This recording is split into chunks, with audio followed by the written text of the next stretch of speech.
Masigumba dam asi mamangdo vikrabra masda hole amas leire aduga hole is the tasinduna miu kyamagi thawaisu mangkrabane dam asi aduki matik chawe matamama hektada pokhairakpi aba khinduna thamba bom amugu moiribane karigumba dam asna kaikhiba thoklagadi maduda mayukna doriba mangtakpa mayam adu wakhalna lamba phangloidaba makhakni aduga marupsing country amagi turel pumnamakki ising control tawriba dam asi maramda de do mamangda tabikrabra khwaingak libisna dam asi sumnatagi laibak amadi lengoi tamak sizinaduna semkiba damni hairi aduna tapna matamgi matungina laibak asisu sasinba horaklibane aduna ngasigi videos da malenggi oina khwai dangerous oi launaba dam kharagi maramda khoi punna khangminasi mazda manipur gi yaori video hodringai manipur gi khwai chawba dam adugi maming kari kobage khangba yaurgadi comment ta thambirum amadi marupsingna channel asibusu pungning thoba piboina subscribe tawchinbiu haizari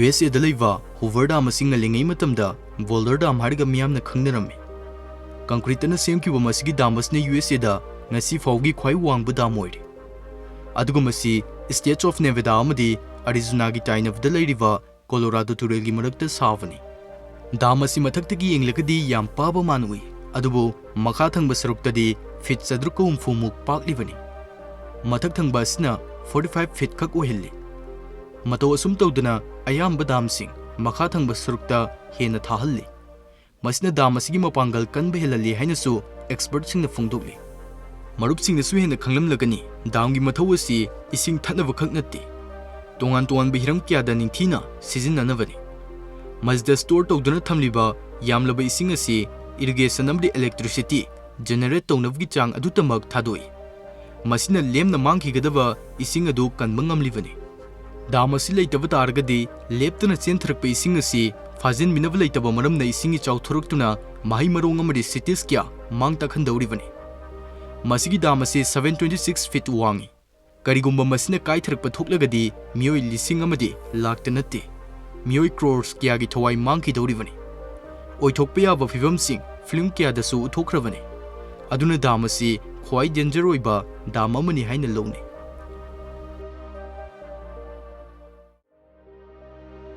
cricket pamba myoising yam nungaiba pawni 2026 Premier League hokre avdi somsu khangbiramlani adunu 1xbet hadba platform asi myoi kyana amde ei samuksu yauna follow tawzari mazda dongi knowledge season aduna sel yamna su tanbi ai adugo IPL gi oina team masna khudul khrasu sem saduna thamli mazda sel gi mana amde Apple phone su yauri masina su loitri ihan han boina anoba myoising gi oina deposit mari makta bonus leigani adugo hauji lising humdra hen bagi bonus piri masi fongnavgi damak piriba lingas da sangbiro amadi manakia thoibiu dam asi Spain da leiba khwai wangba dam singi manungda amani Villarino harga sukhangnaba dam asi 1963 amadi 1970 gi marakta saki dam asna 86.5 square kilometer gi lam cover tawri aduga 2.5 billion cubic meters ki yamlaba ising control tawri aduna karigumba soiba macha amakhakna dam asi aduki matik mangta khanboi thuklibani dam asi base asi kilometers tangkhai amaronggi chang pai aduga awangbana 202 meters oi dam asna 110 megawatts ki electricity generate tawi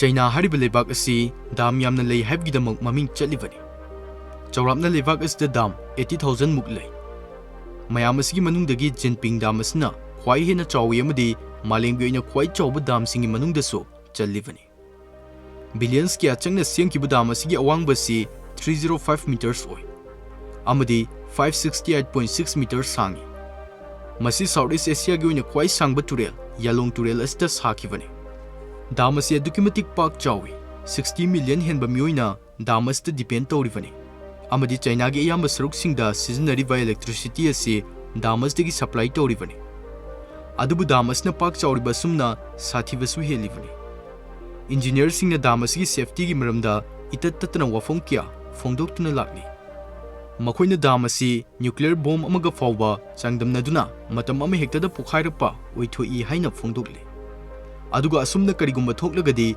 aikhoigi wakhalna lamba phangloidaba fibam amu oini phongdokhi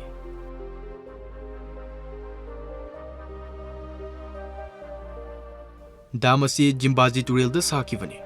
1955 tagi dam asi construction toba horaki. Amadi 1968 ta mapung fana semblo loishinkirami. Dam asi 128 meters wangi duga 579 meters sangi. Dam asina chawbgi chang asi 280 kilometers hena pak chawbgi lam asi isingtana sandokribani. Adugu 185 cubic kilometer gi yamlaba ising dam asina hold tawduna thamle. Dam asi country anige territory gi manung chana lei. Side amada Zimbabwe aduga amaromdana Zambia da leire. Dam asigi kanavso leibak animakta fangi.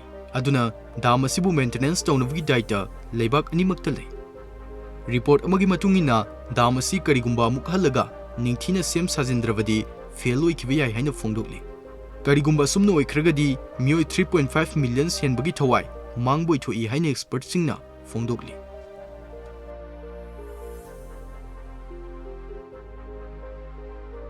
Atopa dam singa yengluragadi Mosul Dam asi kia chawboiti. Adumoinamak malemgi khwai dangerous oiba dam singi manungdadi chalifani. Masigi mramdi ate atopa dam singna concrete na semi. Adubu masigi dam asdi athotpa leibak singna semkibani. Masina maram origa chahigi dam asigi leibak asi isingna asum sasilami. Aduna fail oikibi yabagi chang wangna leire.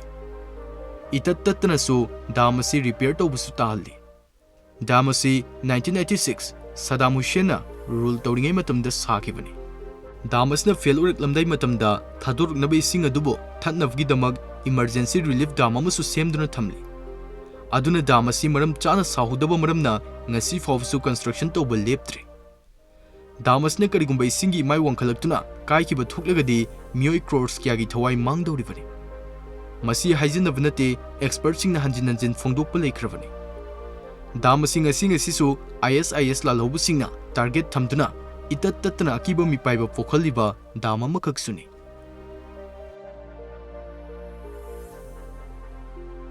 China gi masigi dam asi malemgi khwai chawba dam oiri. Aduga 2.3 kilometers hena pai. Chawman kiba maramna earth ki rotation fawba tafali haini expert singna phongdokli. 2006 ta sablu loikraba matung dam asigi maramda wa kya hainaraklami. Dam asne environment da negatively affect tawri. Masna landslide amadi karigumba kanda manak nakpa mafam singda earthquake thokhalli haina phongdokli. Mioi lising kungateret hena sikiba 2008 ta China da thokiba earthquake adaso dam asigi maramna thokibani haina mioi kiyamana claim tawki. Adumoinamak Chinese government na wafam asda yaninglamde.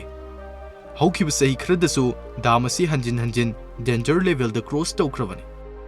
China da leiba factories tagi auraga chawraba manufacturing plants kya da 24/7 power gi mathau tai. Aduna koilana fire tawba power plants tagi ayambe electricity fangi. Adubu demand yam likhai koila asi hena burn tawba taribani. Adubu dam asi sarakpadagi di electricity 24/7 watna supply toruklami. Aduna aikoina haibi yare China da koila sizinabgi chang asi dam asi leiba maramna sathina hanthalle haibasi.